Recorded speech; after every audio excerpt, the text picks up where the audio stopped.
All right, hey there. Good morning, everybody. Christopher Franks with Texas West Capital, running just a bit behind this morning. Sorry about that. Had to get some things taken care of. But it is just after 11 a.m. Central Standard Time here on Wednesday, the 30th of September, 2020. You guys, what that means is we've got the monthly candle close today for Bitcoin. So you definitely want to pay attention to that. As I've been discussing with Discord over the last few days, the closer that closes toward the lows of the month, the more bearish it is. And I don't mean that, obviously if something closes lower, it's more bearish, but really because right now it's a bearish engulfing with a bit of a wick. And so, that kind of shows you that you've got this, this interplay between supply and demand going on at the moment. However, if we get toward the end there and it closes, toward those lows, it starts looking pretty bad, because what you're saying basically is, you had an entire month and, price ended up closing lower than where it opened, and not just lower, but, significantly lower at its lows of the month. So, when that's happening right there, as a bearish engulfing, you still have to see what next month's candle looks like. You want it to be confirmed with next month's candle, but still it gives you a heads up of what may or may not be coming. So make sure you're paying attention there, guys. Hey there, Block Tech. Good to see you. Tell you riders here. I see Brian's here as well. Nevlusian. Handy Rams. What's going on? Made it for the stream. I see that. Hey there, Beer.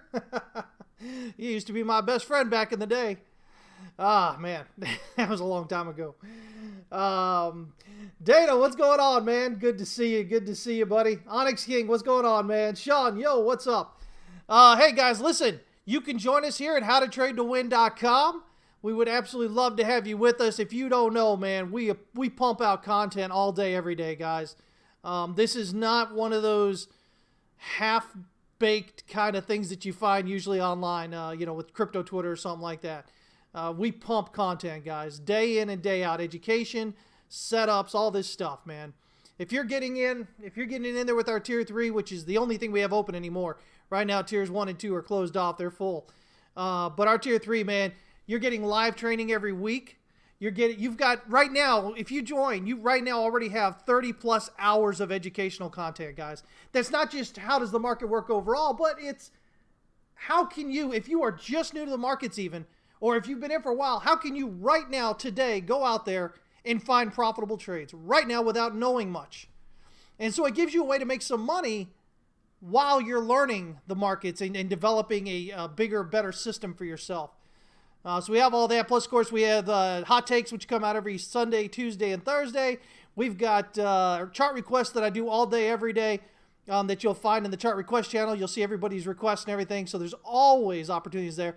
And, of course, you get your DeFi channel, which is where Scott Melker talks about his DeFi trades. You've got our VIP alts trading channel, where you have Scott Melker talking about all his alt trades that he's taken, as well as a few other really successful members that we have who are always talking about what they're trading in there as well. Man, there's just so much, guys. I can't even do. You get 19 or 20 assets that you get updated on an intraday basis. It's a place to be, guys. So join us there. We'd love to have you there, all right? We'll go ahead and jump on over here. And let's see here. Who else is joined in while I'm talking here? We've got Zet. What's going on, buddy? It is going well, man. You guys are going to notice you can't see behind me. I've got the green screen up because we've got some transitions going on here, moving into the other office, so you guys are going to get a different view of things when I unveil that here coming up. Hopefully by Friday. If not, it'll be next week, but hopefully by Friday. We'll see if we can get it done in there. Hey there, Joe the Butcher. What's going on, buddy? LG is here. Let's get this bread today, boys, he says. All right, guys, so here's what we're looking at. By the way, real quick here, before we go into the charts, you've heard me mention this if you follow me on Twitter. If you're not following me on Twitter, what is wrong with you? Follow me. I don't clutter your timeline, guys. I put things out when I feel it's relevant to be said. Other than that, I don't say a whole lot. So it's a safe follow. Unless, of course, you emotionally are really emotionally bullish in a particular market, and you don't like the fact that realistically, when you look at things, it may not be as bullish as you think it is at the moment. I have people tell me, man, you just need to be a bull all the time, man. You'll get more, you'll get more people following you, more members. And then what, guys? Then I'm lying to you. Why would I do that? That doesn't do anything for you. I'm just, putting things the way they are. We've always got upper and lower targets, guys. Just because my personal bias may be one direction or the other, and depending on the time frame, we've always got levels. I'm always saying, listen, this is what I think is going to happen. However, if it goes this way, above this area, then we're looking at these targets. You always know where you can look for price to go, guys. It's the silliest thing to think that just because I've got this larger, idea about what may be going on, that I can't possibly talk about other things that may be happening, right? But anyway, one of the things you may have seen me mention on there is this new thing with Tradingview here. You notice the chart. Look at this. That's kind of pretty, right? I think I can get all my charts the same color now. I've got some dark charts and some light charts. I've been putting them all into this right here. This is my avocado look. Who doesn't like avocados, man? But anyway, what you do, guys, is you just right-click on the background here. Go to Settings. Go 1, 2, 3, 4 down to Appearance. Where it says Background, it'll say Solid to begin with. Now you just move it to Gradient. You can pick your top color. It's the top half. And then your bottom color. It's the bottom half. And whatever you want to make it. You can do something as ugly as this right here. Look at that. I don't know. Maybe you might think that's pretty. I don't know. Make sure your candles can be seen, though. Even if you want to use black and white, look at that, black and purple. That's kind of cool, right? That's kind of cool. Black and white. Look at, there's your black and white. There you go. There's your little black and white there.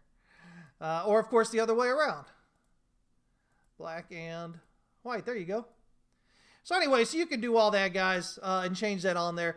And, by the way, just another hint here real quick. If you set a color theme that you really like, go down to Color Themes, go up here to Save As, and give it a name, guys. And then all you have to do, no matter what chart you're looking at, you come up there, just go to Color Themes, find the color that you want in there. Boom. There you go, okay? So a little kind of thing out there, man. I like it. It's something we can do on stockcharts.com, which, another trading platform, or another charting platform. And they've got some ones like that. And, some other platforms do the same thing. But Tradingview has it now, which is just fantastic. Let me see here. Hey there, Chester. Good to see you. Chester, you know what? Go ahead and DM me personally, man. And I'll take a look at that. And I'll help you through it, man. Whatever it needs to be done, I'll help you through it, buddy. So we'll get that figured out, okay? So I'll do that. Just DM me on Discord. And I'll get to you after the stream here, all right? Let me see here. And good morning, my friend.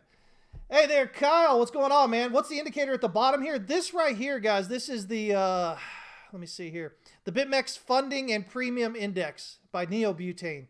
So if you go up here to indicators up here and you go BitMEX, and it's funding and premium right here. And again, you can always click the start. It pulls it up as favorites, and then you can just look in your favorites.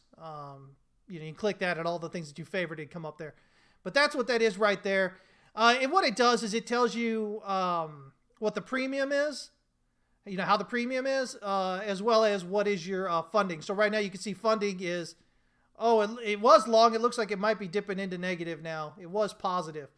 If funding's positive, that means your longs are paying your shorts, which is kind of supposed to keep, them from going long more. It's supposed to convince you to come short.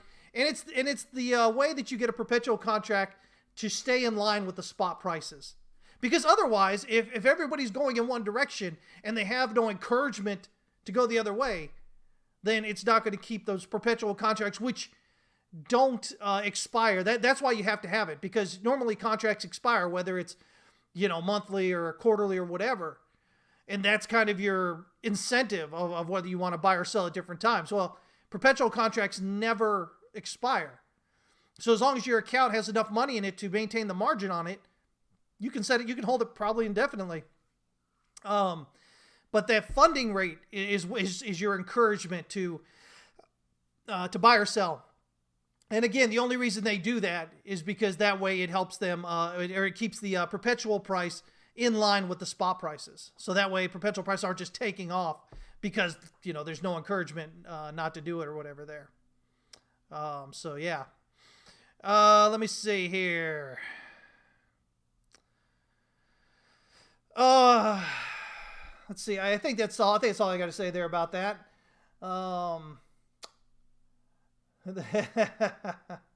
Hey there, PAB. Guys, you know what? Pab, oh man, I'm totally gonna screw that up. I'm sorry. Can I just call you Pab?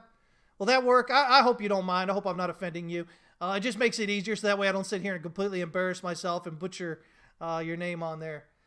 Let's see, Spar Architect, what's going on? Good there. You guys are liking avocados, huh? Brian, you missed the avocados at Mi Tierra in San Antonio? I haven't actually got off avocados from there yet, but man, I love avocados. Guacamole, man, it's where it's at. I'm telling you. No, it doesn't show OI right here. No, it doesn't show open interest. Now, you can find those indicators on there. I've really just got this because I'm most interested in what's going on with the funding at times. I don't watch it all the time, but sometimes I get interested in what's going on with the funding. So, yeah. Your first name is yeah, I had a feeling that was you. Man, I think if you don't mind, I'm just going to go with Pab because it just that way, it just comes out so much easier. And I really won't screw it up. I'm always concerned to screw up somebody's name. I don't want to offend anybody with messing themselves up there. So, an avocado tree, unlimited guacamole. Hey there, Budman, what's going on? All right, guys. So, what do we got here? Well, so last night or yesterday, price tapped just above my target box. It was right up in here. Did it. And then we were talking about it going down. So then last night we said, hey, it's going down, and it did. And this morning I said, hey, listen, it's going up here, and it's probably going to get rejected right in this area. If the count is correct, it should get rejected here because what you're looking at basically is a 1 and a 2 as a flat here. And then you've got this 1, 2. So you've got a 1, 2, 3, 4, 5 gives you this leading diagonal. And then A, B, C here. As you can see, the 1 hour Stochastic RSI is up and overbought here. And so I'm looking for a rejection out of this supply structure here to get it down toward this wave 3 target. Excuse me. So, we're looking at wave 3 right down here at this S1 pivot on the 1 hour, which is right around 10,277. So basically the same thing we've been looking at this week for it here. The only thing that's going to happen, there's still possibilities. Okay, guys, here's the thing. Right now, realistically, locally here, price is just right here in this range, okay? This is the range. Like it or not, that's the range right there.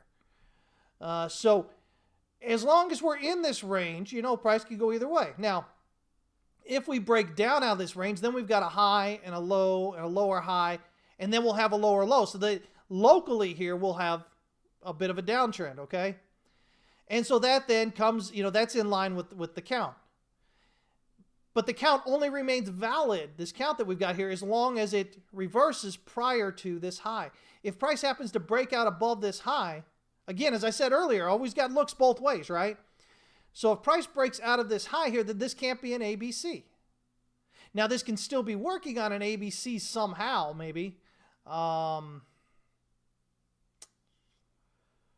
not even really sure right off the top of my head. But nonetheless, maybe it's like an ABC here is a W, and then you get an X, and then you've got a Y going or something like that. But the important thing to know is if it goes above this swing high here, this 10,780 and 84 cents, then that invalidates the idea that 3 is right here right now. At that point, now we start looking up. We go, okay, well now the next thing is it has to overcome this swing high over here. So this is that 10,950 area. If it goes above that, all right, now things are changing. Now it says, okay, well, that means that wave 2 here isn't complete, or that this is somehow an ABC here, and this is, going to be an impulsive move up to take you above this swing high up here. All right? Now, my expectation at the moment is still a rejection from this area, or at least prior to the swing high here, and then this move down here to the S1 for wave 3. That then gives you a wave 4 up here. It's almost perfect right here at the high volume node, about 10,475. And then a 5, which gets you down here to this green box, this green target box here at 10,116 to 10,157. So I mean, this this is kind of really what I'm expecting here. I'm just expecting price to kind of do this thing. Just expecting to do this, and that. And then once it does, I mean, that makes all the sense in the world if the count is correct, because again, that then gives us this sub 1 here, the sub wave 1, which is ending near this wave 1 of the larger degree. This would be sub wave 1 of wave 3. Circle Roman numeral 3. And as I keep telling you guys, usually the sub wave will terminate around the termination point of the wave of the previous larger degree. So again, this is the wave of the previous larger degree. This is the big 1 here. This is the smaller one inside of the big 3. And it would end right about that. So, you know, everything else aside, biases aside and whatnot, it would make sense if it were to head down here. It would make sense. That doesn't mean it has to head down there. I'm just saying, if it were to go down there, the way it sets up, where we normally look for price to retreat, you know, to reach the 1618 extension of wave 1, the 38.2 retracement of wave 3, the 61.8 extension, 61.8% extension of wave 3 for 5. So these things all align really well. And so what happens then, of course, is that you would then look at, once you're here, you'd look for a retracement, because this would be a 1, and you'd look for a 2. So you look for a 2 always at the 61.8 first. I'm going to flip this around. It's easy for me to see, but sometimes if you're newer, it's hard to recognize the reversals on it. But your 61.8 is up here, which is a good place. Personally, though, I like the 70.5, guys. If you're using fibs, there's no reason you shouldn't have the 70.5 on there, okay? 70.5 right here. 70.5% retracement area. And as you notice, that comes right up here with the high volume node. That, to me, says that's the perfect place. So I would expect then maybe something along the lines of this ends up being a 1, a 2 up here to the 70.5, and then 3, 4, 5, you know, heading down lower there. But that's kind of what I'm looking at. Again, unless it goes up. If it goes up above this swing high, then my next target is this swing high up here at the 10,950. And if we break that, then we should be looking at the R1 right here, which is 11,130, followed by this 11,300, this EQ area up here. That's the trade, guys. That's as simple as that. Those are your levels you're watching as you get to it. It doesn't have to be any more difficult than that. So we'll see. We'll see if we get it. That's what we're looking for. But, you know, we're set either way. We're set either way. If you're not in a position yet, you wait. You wait. And this is a hard thing for a lot of new traders to do, because they're like, oh, they get impatient, right? And so they don't want to wait for a breakout or a breakdown. So they try and enter in here. Well, again, you're at the middle of the range, not a smart move. Now, if you zoom in on your 10 or 15 minute chart, maybe you can find some kind of indication that there's maybe a reversal happening where I'm expecting it here. The other thought is, if you believe that this count is what's going on, then, you know, you enter, you look for price to get up in here, and it pulls back out, and you enter short there, and your stop loss is right above this swing high. Because what you know is, if price pushes above this swing high, then this count is not valid. So that's an easy stop loss right there. But you got to make sure that you leave enough room in there so that way you follow that 1% rule, guys. It's all about risk management, okay? So, you know, you enter here. If you think it's going down here, you could enter right now. Your stop loss, you know your stop loss is going to go right above this C here, because you know for a fact that if price pushes above that, this count as it sits right now is not valid. You need to be out. If price reverses anywhere in here prior to this swing high and comes down, that keeps this count alive. If it comes on down below this swing low first, that's a good indication that this top is in here. If we can get down below basically this wave B, this wave 1, this pivot, this area right here, we get down below that, that should indicate that this top is in here, this wave 2 top is in. Because you can't pull back below where you start and then push up higher as part of the same, you know, the wave there. Once you pull back below where you start here, as far as, you know, when you think you have a wave 2 there and you're pulling back, that locks that in as that wave 2 is completed. So let me see here. Walkfest, what's going on? Oh, Chizo is okay. Does anybody have the ability to make them go away? Let me do this. We'll just block them like that. Look at that. Hopefully that just blocked them. Man, try to be nice, and people play silly things like that. Let me see here. Telluride, man. What's going on? It says avocado, chicken, cheddar, sriracha. I can't even say it. Sriracha melts. Oh, man, that sounds amazing. Let me see here. Let me see here. Those buttons popping up on the upper right corner looking cool. Oh, you mean up here? The just to let you guys know where we're found. Yeah. Something new we're trying. We're trying a few new things here, guys. We've got a whole new stream out look that we're going to be debuting hopefully Friday, but again, it might be Monday. So some of the stuff you saw at the beginning of the stream and things that are going on in this right now, we're just kind of taking a look at them to see how they look on there, decide whether we're going to keep them in there or not, or how we're going to deploy them if we do them. So, yeah. You don't like the logos there, Othmade? Don't look at them. Close your eyes. Yeah, they should have been off already. Not sure why they're still going on there. See, these are some of the fun things we have to kind of deal with that there. Let's try this now. There we go. I got it now. It's all good.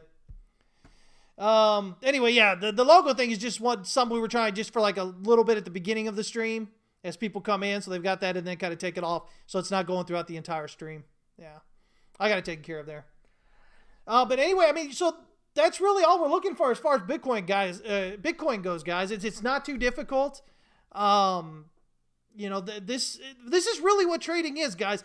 We tend to make things a lot more difficult, and often we do that because we're impatient, because we want to get things sooner. Well, the problem is the smaller your time frame, because you have to get into a smaller time frame to decide if you want to get in on when it's sitting in the middle of an area like this, in the middle of a range. And the problem with that is, though, the smaller time frames have a lot more overlap, what we call noise. And that creates a lot more possibilities of what could be going on with price. So it ends up becoming a lot more difficult. All of a sudden, you start searching for more and more indicators and more things. I show you guys things, different indicators on here because not everybody's into the same thing. A lot of indicators, believe it or not, guys, you may see an indicator that I use and go, yeah, that makes sense. There are people out there who go, I just can't wrap my head around it. For whatever reason, it's not making any sense. But another indicator might. So that's why sometimes I'll show you different indicators on here. But the goal, guys, is not to load up on indicators. If you do this long enough, believe it or not, guys, if you pay enough attention to it, you can trade like this. This is how I normally trade. Everything else aside, this is what I normally trade here. The pivots for me, the pivots are just a visual, just something, because I used to trade pivots all the time. They used to be what I traded. So they're just a holdover from that. But other than that, it's all about volume and price action for me. Now I've got all these different things so I can pull it up here because a lot of times, guys, especially if you're new, I'll say something, based on volume and price action, and you'll be like, oh, I don't believe you. You won't believe me because you're emotionally tied to a particular position. So sometimes I'll bring in extra indicators for you so I can show you how they're all kind of giving that same answer.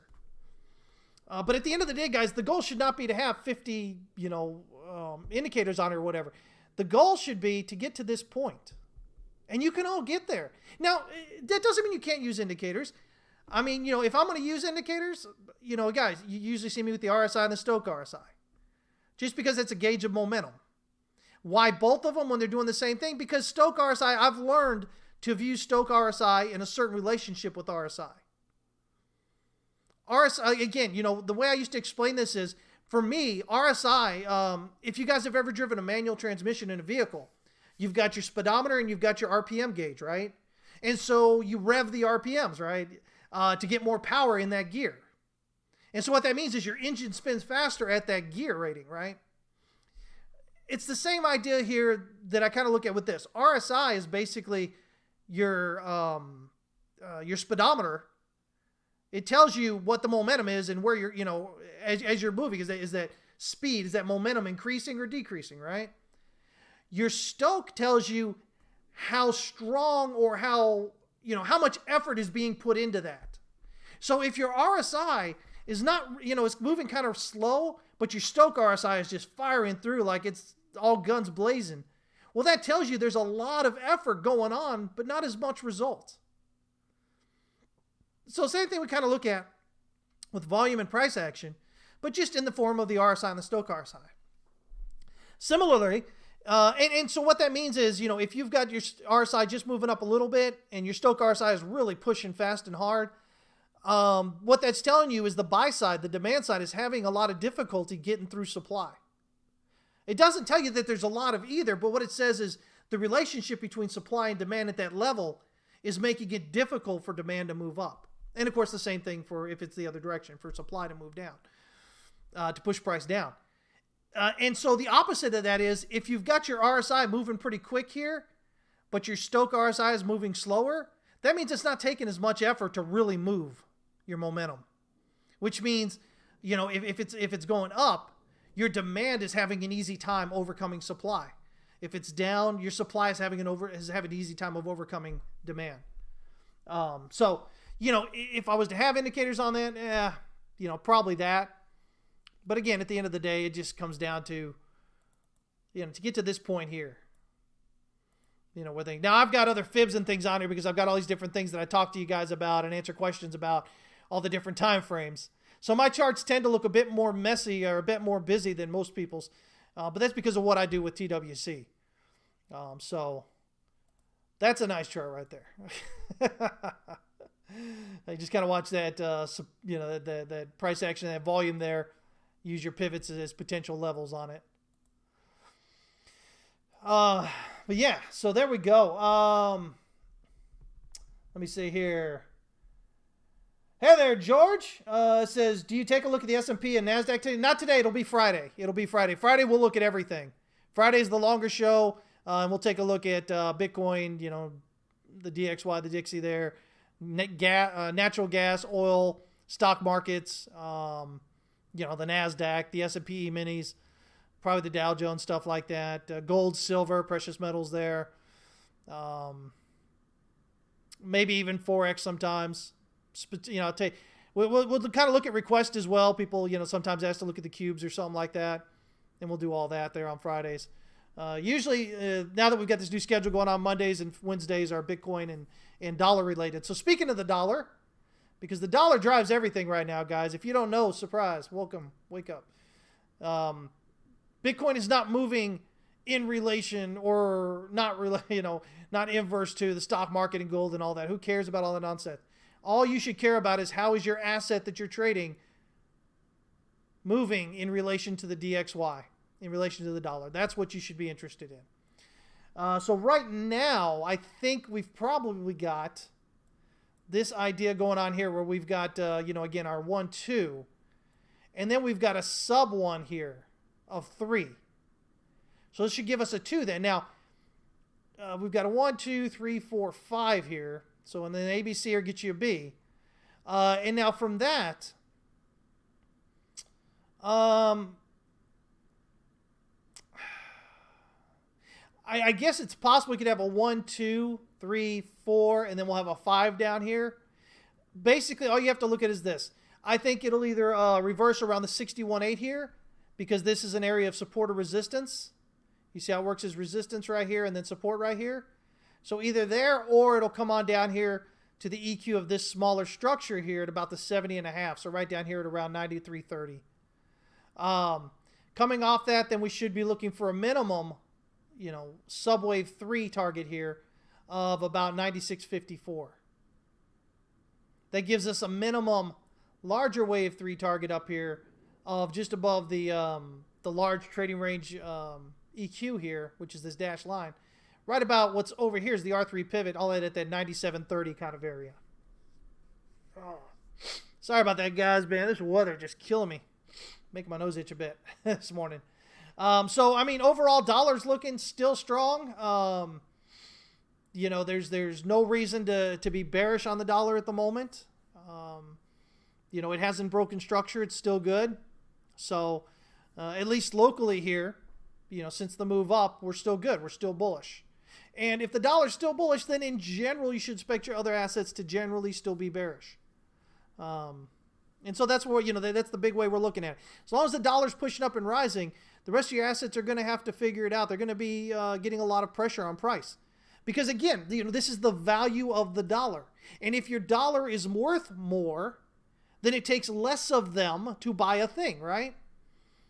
That's why prices go up. That's why we have inflation of prices. That's why I say inflation of prices because that's what people say, but it's really not inflation of prices. It's a rise in prices. You inflate the money supply. That means you create more of the money supply. You don't create more of the price. The price rises or it falls.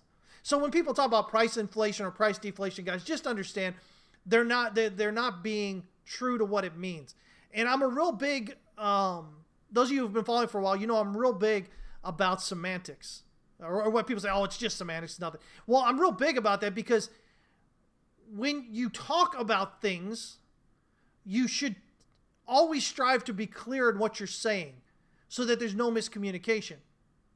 So that there's a true... Because here's the thing. If I say one thing and you understand that thing to mean something else, that word to mean something else, well, then my message is going to come across, potentially different than what I intended to be. So it's really important that you guys, make it a habit to use the words as they're intended. We tend to get lazy with language, especially with the English language because it's so convoluted. It's such a ridiculous... it's right up there with Arabic and Mandarin Chinese as far as one of the most difficult languages to learn properly in the world. Because we have all, prepositions and verb placement and all this stuff. And then we got words that mean the same thing and spelled the same way. Or words that mean different things spelled the same way. Yeah, there we go.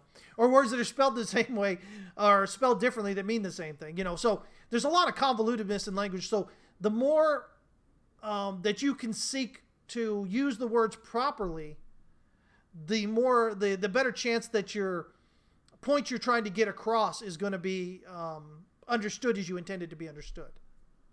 So, if you're ever talking to me, discussing something with me, don't ever say, oh, it's just, it's just semantics or something like that. That'll irritate me to no end. But anyway, so prices, again, so government and a lot of even macroeconomists or whatever, they tend to talk about asset price inflation or deflation. But again, the idea of inflation or deflation is to add more to it. Your money supply inflates or deflates. You've got more money supply or less money supply.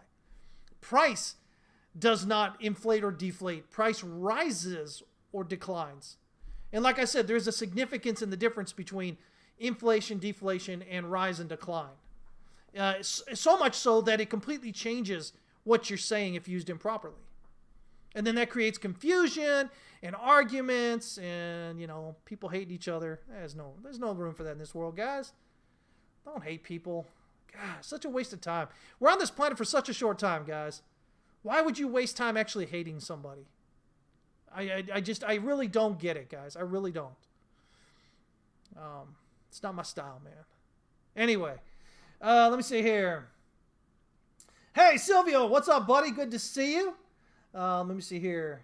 Endorphinus, what's up? Is crypto trading regulated in the U.S.? Trading is regulated in the U.S. Exchanges that offer services to U.S. persons need to be regulated. If you think a DEX does not need to be regulated, you are wrong. As the creator of a DEX, many countries, their laws can find you liable for whatever happens, and included violating their laws by not getting the DEX registered properly because you're the one that created it and put it out there. Many people misunderstand that. But trading itself is regulated here in the U.S., whether it's by the CFTC, the SEC, or whatever else it happens to be. Jake and Play, what's going on, man? You like that analogy about the RPMs and the speedometer? I think it works out real well. You know what? So many people today, though, are young. They've never actually driven a standard. Everything, it seems like, is automatic these days. So they may be completely lost on the whole idea of RPMs and speedometers. I mean, the speedometer thing they get, the RPM thing they may not get. So, yeah. Yeah, exactly, Gerardo. Good to see you, buddy. Yeah, exactly. Car going up a hill, more RPMs needed, more power needed in that gear to continue moving it up that hill. Exactly. A tougher time to move it up the hill. You get gravity working against you. Yeah, yeah.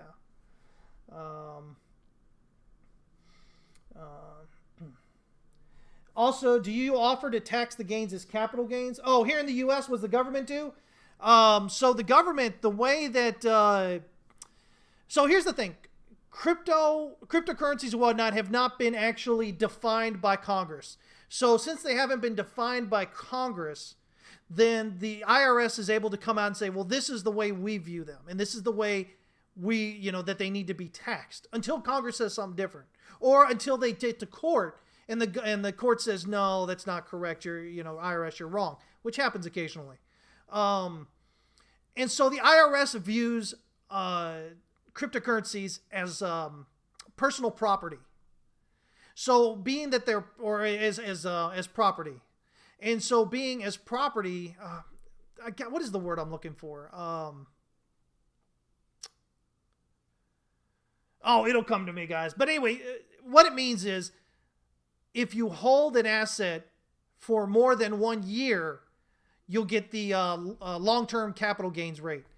If you trade that asset, which means from one crypto to another, from a crypto to a stable coin, or a stable coin to a crypto, from a crypto to cash, all those are taxable events. And so if that happens within a year of when you first purchase it, then you have to pay the short-term capital gains rate. Yeah, so it's taxed as cap gains, yeah. Just if it's over a year, it's long-term cap gains rate, which is a discount on your taxes, which will be taxed. If it's short-term, less than a year, it'll be short-term cap gains rate, which is more expensive. Hey there, Phoenix. What's going on, buddy? I don't charge enough. I appreciate you, man. I appreciate you. I honestly don't think that we actually charge anywhere near what we should. But, again, guys, for those of you that are with us, that's fortunate for you, because since I make my money trading, and this is a business that, we're trying to find that balance between helping as many people as possible and making a viable business that can grow and, is perceived worthy of what it's being charged. We charge. But thankfully, I don't have to charge, what competitors charge, which, upwards of $500 or more a month for everything we do. So, yeah. And if you guys don't believe me, just look it up online. You'll find it. Let me see here. Is that saying don't tell me? Anastasia, what's going on? Good to see you. You'll watch later? You have an appointment? Oh, okay. Great to know. Anastasia says everybody should read A New Earth. It's a book called A New Earth by Eckhart. Is that Tolle? Tolle? She says it will make you think differently about life. I'm all about stuff like that, guys. I think we get too caught up in the easy day-to-day, kind of like the charts, guys. Life is kind of like the 5-minute charts, right? In life, we tend to get concerned with what's happening today rather than thinking about longer term. The problem with that is that moves over to the charts as well. And, guys, I continue to tell you, if you live your life a certain way, it's going to bleed over into how you trade. And so if you want a hint on how do you potentially create more success with your trading, well, one of the ways you do that is to live your life the way that you should be doing your trading, which means longer term outlooks. It means don't be impatient. It means don't be a victim. Believe in yourself. Believe that you can. Remember, whether you believe you can or you can't, you are correct. Your mind will believe whatever you say there. If you constantly say, oh, I can't do that, I can't do that, your brain's going to believe you. You'll never know if you can't actually do it. But more importantly is you never took the opportunity to try. And that's the thing there. if you don't take the opportunity to ever try, then life is easily viewed as against you. You're always at the whim of something or somebody else. You're always a victim. Well, if you're a victim, how can you expect to be successful as a trader? To trade is to speculate. If you're getting on here to trade, guys, that means you believe that you can make money, right? That you can make that money. That you can be correct. It doesn't mean that you believe that you're going to be correct all the time, but that you can be correct. You have that belief in the ability to be so. And if you can, then that means that you're not a victim. That means you have control in your life. So again, if you find that your life is leading more toward the other way, victim, it's always everybody else's fault. And I'm not saying that you're a terrible person or anything for that. I'm just saying that societally we tend to do that, right? We tend to get that way. We tend to be told it's okay. Government tends to tell us it's okay with a lot of the laws and stuff they come out with. Social justice activists out there tend to say it's okay to blame everybody else. Yes, people can play a part in things that happen to you, but they are not the sole determinant of what happens to you. You have control that you are able to exert into that. And I just, guys, you know what? And maybe you're going, oh, whatever, Chris. Guys, listen, I'm serious about this. I push this because 25 years of doing this. I don't see how you can be a successful trader consistently for years and not believe that in life you have any control. That goes completely against what we're doing here. So again, if you want one way that you can, with yourself, the thing that you can do to give your trading a higher probability of being successful more often, that's what you can do. Seriously. Let me see here. Oh, Kyle, you like that book? A New Earth? Man, see, I'm going to have to add it to my list now. What's up there? Let me see here. LG says, when doing my taxes, I'm only asked if I have owned or traded cryptocurrencies, and when I respond yes, it didn't proceed to ask me anything further. Oh, no, it's not about asking you anything further. What they do with that is that means they go check now. If you say you have received or have, dealt with cryptocurrencies and you're not giving them the extra information in there that you need to give them, that's a red flag. Their system. The IRS, guys, in case you don't know, tax law was one of the things I studied pretty strongly in law school. But this is not tax advice, not legal advice. I'm not a licensed attorney, okay?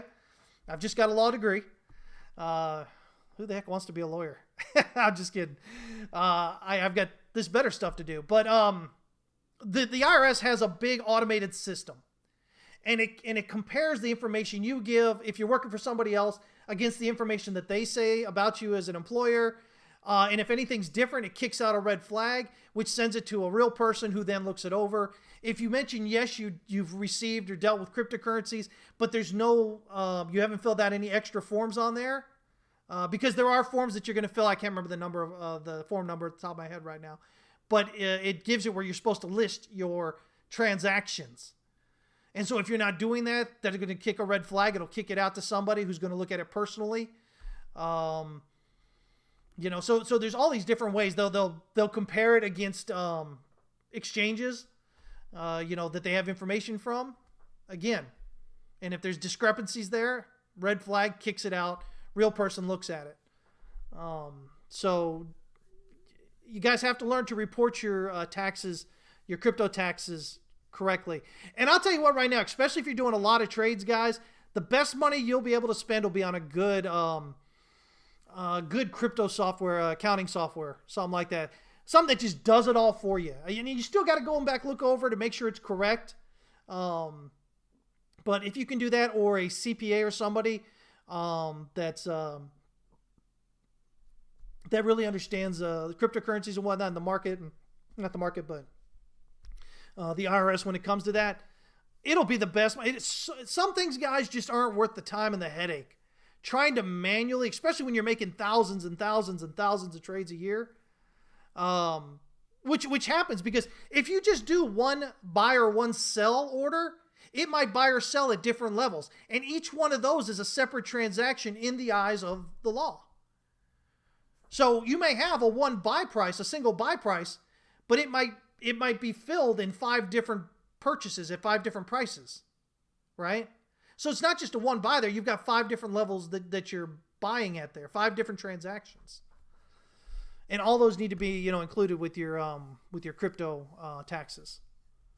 So I'm telling you guys, man, some things are just better to pay a few bucks and have somebody do it. And crypto tax stuff is just one of them, guys. It's just such a pain in the rear end. Hey, Crypto Mowgli, good to see you, bud. Telluride says, if you're going to start trading crypto, keep meticulous records of every trade. Yeah. Because the records you download from exchanges might have stuff missing or incorrect, and you may have to dispute for taxes. Yes, another good advice there. You absolutely have to, guys. And you know what? If you sit there and you go, oh, well, I don't want to do it because it's such a pain and whatever. Man, you know what? You don't want to be on the wrong end of the IRS, guys. I'm just... Having studied tax law, I mean, and I'm not just talking about just your basic required tax laws you have to take in law school. I'm talking about, an extra 4 courses in tax law that I took. I've got a real great understanding of how the whole tax system works. And the last thing you want to do is put you in your position to have the friggin' IRS come after you, guys. Because remember, it's not going to be, if you go to court for your taxes, it's not going to be the IRS that takes you there for failing to pay your taxes or whatever. It's going to be the Department of Justice.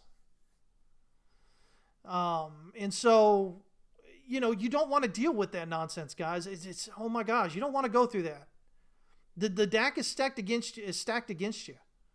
Especially if the charge against you is tax evasion. And this idea that, oh, I didn't know, or, oh, how was, this claim to just not know or whatever. I mean, even if you really didn't know, that's not an excuse in the eyes of the law. You don't get a mulligan for that. They're going to slap you around with it. And especially right now with crypto just becoming bigger and there being no real guidance from Congress yet. Yeah, they're looking for people that they can make a example of, to force everybody else to be too scared not to report things as they're supposed to. So you don't want to be that. You don't want to be that test case. You don't want to be that reason. So yeah. Let me see here. Telluride says U.S. also says you can't carry over 10K in crypto over the border. Yeah, I know, right? But that's the whole idea of you have to declare how much, when you're bringing in certain levels of cash and whatnot as well. And so the thing is, crypto hasn't been, even though the IRS for tax purposes views it as, as property the way it does, there is no legal definition of what crypto is yet, which is why you have the CFTC and the SEC and everybody kind of looking at it, because they can all find a reason why crypto could be regulated by their particular agencies. I'm telling you, Congress has got to get off their rear end and actually just say something. They've got to make some kind of clear designation. Until they do, guys, and you're in the U.S., it's a freaking mess to try and trade crypto and try to deal with taxes and all that. And again, you don't get the luxury of saying, oh, well, I didn't know, or the way the IRS says it is so confusing. That's not going to get you out of it. You're going to get nailed to the wall, most likely.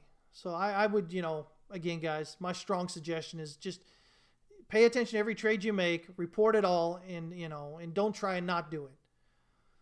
If you think it's too difficult to do whatever, then don't trade crypto. There's no reason why you should take the chance of putting yourself in federal prison over tax evasion laws because the rest of the system is so messed up in the way they do it. So just my thoughts on there, guys. U.S. crypto trading laws are really daunting. You're right, Kyle. It's because of that. It's because Congress has not come out and said, listen, this is what it is or isn't. Until Congress says that, every agency is kind of left to kind of look at it the way it wants to look at it. And it can make a case to the court that you are violating their particular laws and whatnot. Because remember, the laws in the U.S. are basically, they're basically trading laws. They're not like again, crypto itself isn't regulated in the U.S., but trading is regulated in the U.S. So even if you're on exchange, you go, oh, well, the exchange isn't regulated by the U.S., so I'm safe. No. If you're a U.S. citizen and you're violating all these laws we have as far as trading goes, wash trading, all these things, guess what? You're screwed. You can't go, oh, well, the exchange isn't regulated. It's not about the exchange. It's about you as a U.S. citizen and the laws that you're violating, the trading laws. So remember that, guys. Corn 1,000 or 100K. What's up, man? I'll take 1,000K too. They're saying that Bitcoin.tax has worked great for them. It's like $30 a year. So there's something to check out, guys. I've noticed over the last 2 years, there's been a plethora, a lot more of these crypto tax softwares that have come out, and they seem to be getting better and better. I don't know that they're perfect or anything yet, but I don't think they'll ever be perfect, but they are getting better. They seem to be getting results, getting better. So definitely check them out, guys. I'm telling you, it's even though you need to go back over it yourself afterward, just getting that initial done is going to save you so much time. And time is money, guys.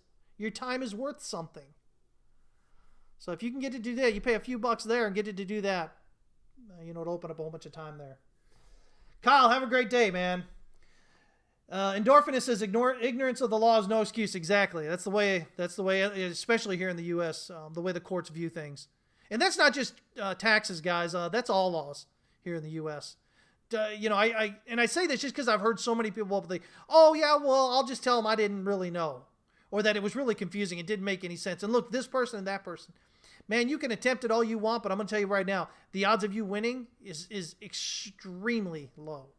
I can't guarantee you won't win, but those kind of odds, not worth going into it for me. Not at all. Not at all. Zet says that he used coin tracking. I guess that's the name of the company there, or the software, until he realized that they don't have to pay taxes on crypto in Germany. That's nice. That's nice.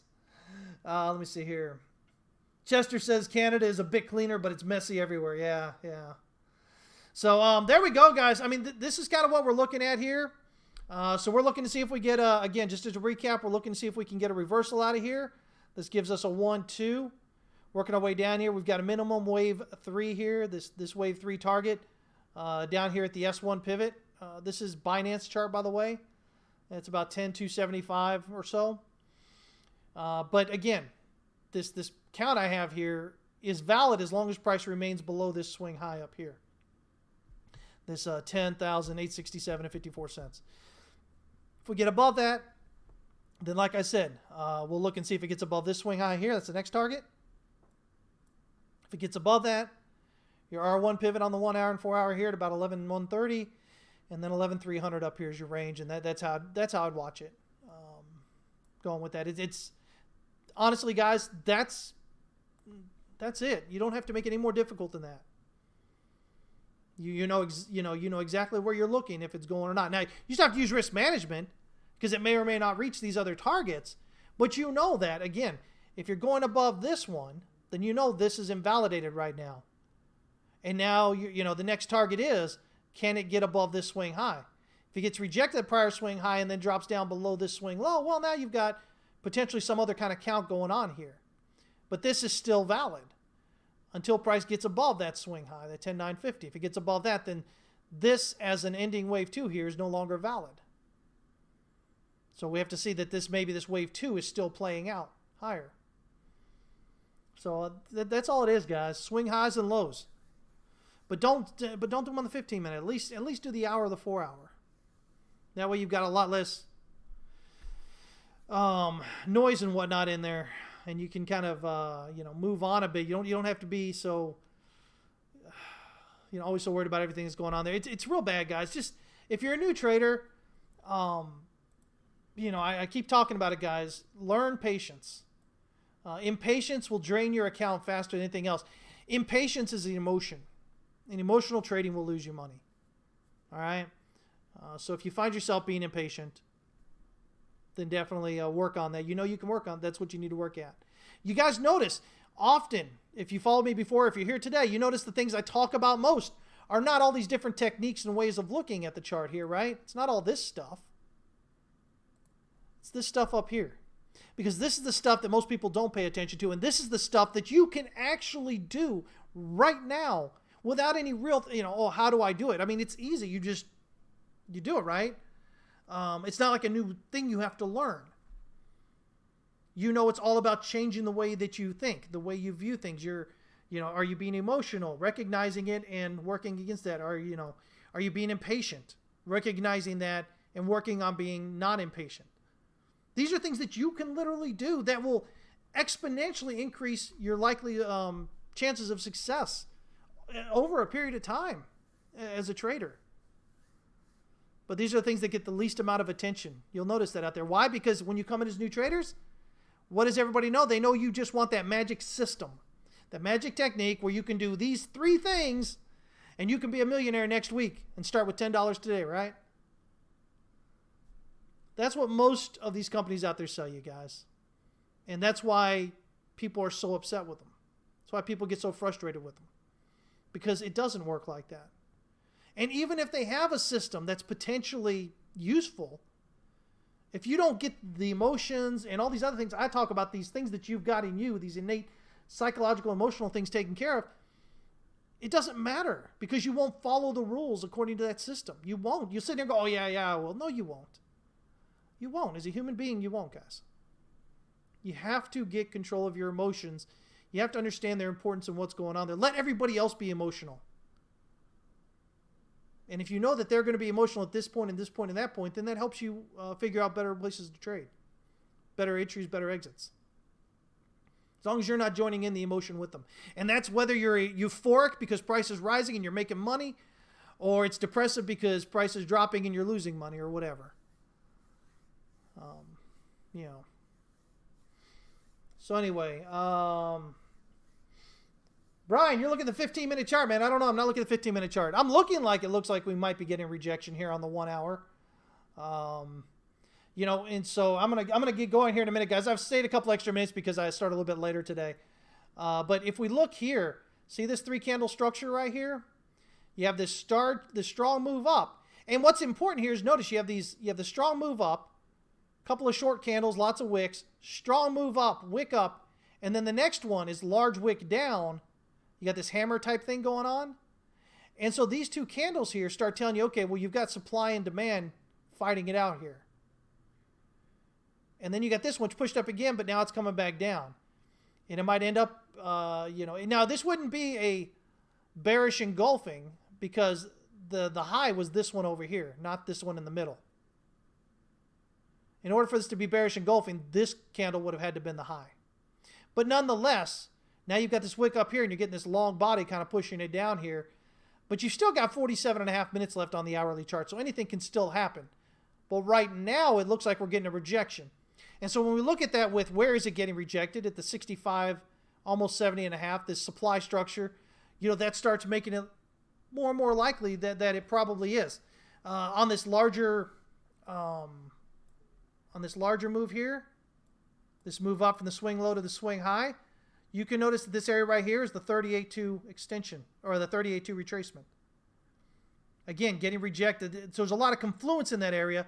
A lot of reason to think that that's probably getting rejected there. Remember, guys, if you're pulling fibs, the 2 most important fibs are your 38.2 and your 61.8. I would add that you need the 70.5 in there as well. All right? But they usually work as real good support and resistance levels. So, excuse me. So anyway, there you go, guys. I appreciate you guys checking in. I'll be excited to kind of share all the new things we're going to do with the stream and everything else here. The office and everything coming up here. Like I said, hopefully by Friday, but it might end up being Monday. So I don't know if that kind of thing excites you, but if it does, then be excited. It's coming up. I'm excited. But anyway, guys, really enjoy you guys joining in and commenting and discussing with me. Again, we will be back on Friday at 11 a.m. Central Standard Time. That show usually goes about 2 hours because we take a look at all the markets. Again, talk about more trading techniques and tips and tricks and stuff like that, as well as looking at some requests as well. I usually can't look at them all, but I try to grab a few at least that we can take a look at while we're there. So all that said, of course, join us at howtotradetowin.com. We'd absolutely love to have you with us, guys. I promise I am the least important person over there at TWC. Our members are really where it's at. So we've got, tons of channels, and they're just popping all day and all night long. So you're not going to get bored in there. I don't think you can. Plus, like I said, 30 plus hours of educational content available immediately when you sign up. So join us in there. All right, guys, I'm out of here. You guys have a great day. Thank you so much for joining in. Remember, no matter how good or how bad something's particular setup or the market looks, nothing is guaranteed. So the most important thing is risk management, all right? That's it. If you want to know that one big secret, the biggest secret of all in trading to be successful, risk management. That's where you make your money. You guys have a great day. If you're over in Discord, I'll see you guys over there in just a bit. Take care.